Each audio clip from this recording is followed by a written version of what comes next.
aho kugira ngo tubeho ducomplaininga tuvuga tutari ko hari ibitaramo bibaho ntihazemo abaraperi cyangwa se banatumira bagatumira umuraperi umwe ariko abaririmbyi harimo abaririmbyi nk'icumi dutegure natwe icyacu dushyiramo abaraperi ahubwo abaririmbyi. Riderman amazina nyakuri ni Emery Gatsinzi, n'umwe mu baraperi bakomeye kandi bamaze igihe kinini bafite izina rikomeye mu muziki nyarwanda. Yamenyekanye cyane kubera ubuhanga bwe mu kwandika no kuririmba rap, amagambo yakomeye ndetse n'uburyo yagiye akoresha umuziki mu kuvuga ku buzima bwa buri munsi. Urugendo rwe rw'umuziki rwatangiye mu myaka y'ibihumbi 2000 atangirana n'itsinda rya UTP Soldiers, nyuma aza gukomeza nk'umuhanzi ku giti cye. Mu myaka isaga 20 amaze mu muziki, Riderman yagiye asohora album zitandukanye, yegukana ibihembo bikomeye, akora ibitaramo bikomeye ndetse aba umwe mu bantu bagize uruhare mu gukomeza kuzamura hip hop nyarwanda. Murakaza neza kuri Kigali 250, urubuga rubagezaho amakuru agezweho mu myidagaduro, umuziki, ibyamamare n'udushya dutandukanye bishyushye byizewe kandi bikonogeye. Njye mugiye kubana nitwarirwa Venuste, ubusanzwe njye nitwa Nero. Muhawe ikaze.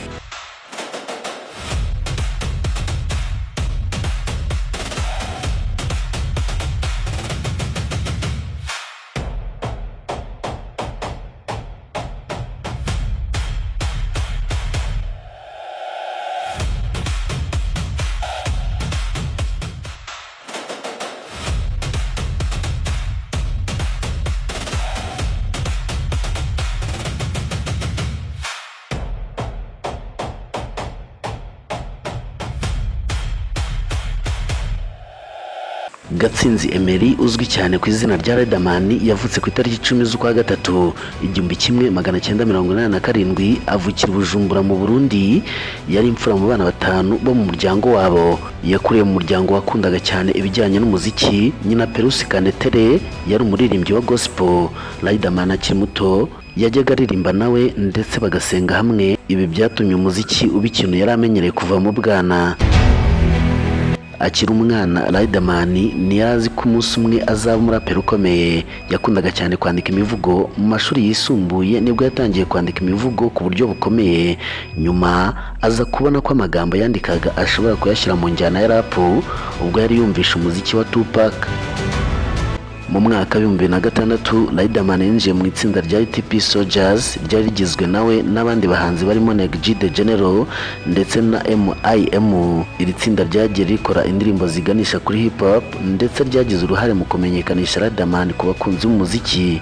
Nyuma y'igihe, Riderman yaje kuva muri UTP Soldiers atangira kuririmba ku giti cye.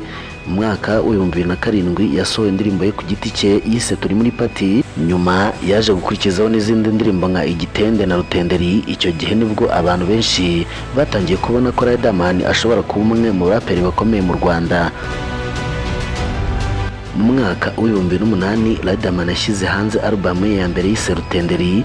Album yari igizwe n'indirimbo 16 kandi yamufashije gukomeza kubaka izina rye muri hip hop nyarwanda. Indirimbo Rutenderi yabaye imwe mu ndirimbo zamamaye cyane mu ntangiriro z'umuziki we, ari nayo mpamvu izina ryayo ryaje guhabwa album ye ya mbere. Kuva mu myaka ye ya mbere y'umuziki we, Riderman yatangiye kwegukana ibihembo. Mu mwaka wa 2008 yegukanye igihembo cya Salax Award nk'umuhanzi witwaye neza muri hip hop. Nyuma yaje kwegukana ibindi bihembo harimo ibyahawe album ze, ibihembo byamufashije kugira izina rikomeye no gufatwa nk'umwe mu baraperi bari ku isonga mu Rwanda. Nyuma ya Rutenderi, Riderman yakomeje gukora cyane mu bikorwa bye bya album yakoze zirimo Rutenderi, Impinduramatwara, Icyicaro, Ukuri, Icyumba cy'amategeko yakoranye na Bulldog. Hari kandi indi mishinga y'indirimbo nyinshi yagiye asura mu bihe bitandukanye, bigaragaza ko umwuga we wagiye uhinduka uko imyaka yagiye ihita. Kimwe mu bihe bikomeye cyane mu rugendo rwa Riderman ni igihe yitabiraga irushanwa rya Primus Guma Guma Superstar. Mu mwaka wa 2013, Riderman yegukanye umwanya wa mbere muri Primus Guma Guma Superstar Season 3. Ibintu byamuhesheje izina rikomeye kurushaho mu muziki nyarwanda. Riderman kandi yagiye akora ibitaramo byinshi bikomeye mu Rwanda. Kimwe mu bitaramo bitazibagirana ni igitaramo yakoreye Nyamirambo kwa Nyirinkwaya, aho abafana bamweretse urukundo rukomeye. Riderman kandi yanagiye ataramira ku rubyiniro rumwe n'ibyamamare mpuzamahanga byagiye bitaramira mu Rwanda birimo Shaggy, Sean Paul, Lauren Hill. Mr Flav, Elephant Man, Koffi Olomide ndetse na Sean Kingston n'abandi batandukanye. Ibi byamuhaye amahirwe yo kumenyekana no hanze y'u Rwanda ndetse no gukorana n'abandi bahanzi bafite amazina akomeye. Muri Kanama 2012 Riderman yagiye muri Leta Zunze Ubumwe za Amerika aho yamaze ibyumweru bitatu yitabira gahunda yitwa Hip Hop and Physics Engagement. Iyo yari gahunda yari ijyanye no guhuza hip hop n'ibindi bikorwa by'uburezi n'ubumenyi.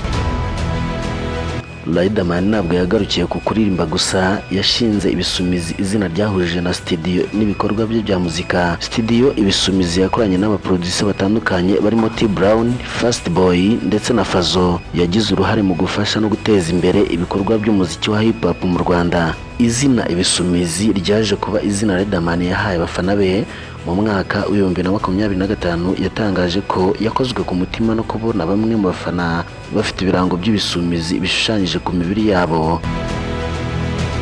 Riderman yize amashuri abanza kuri Ecole Primaire Kabusunzu, nyuma ayisumbuye ayiga kuri Groupe Scolaire Saint André aho yize ibijyanye na Sciences Humaines.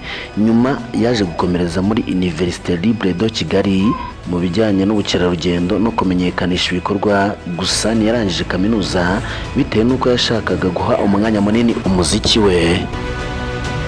Riderman yashakanye na Nadia Agasaro mu mwaka wa 2018. Ibyo byabaye kimwe mu byagarutsweho cyane mu nkuru z'imyidagaduro mu Rwanda. Mu myaka amaze mu muziki, Riderman yakoze indirimbo nyinshi zakunzwe cyane na benshi, aho urutonde rwa Spotify na Apple Music rugaragaza ko akomeje gusohora indirimbo nshya mu mwaka wa 2025 na 2026, harimo Everything, Umwamikazi, Warikiniraga, Kubera Iki ndetse na No Fight. Ndagushimiye kuba wabanye nanjye. Ni Kigali 250 usanzwe, njye nitwa Nero. Ibihe byiza.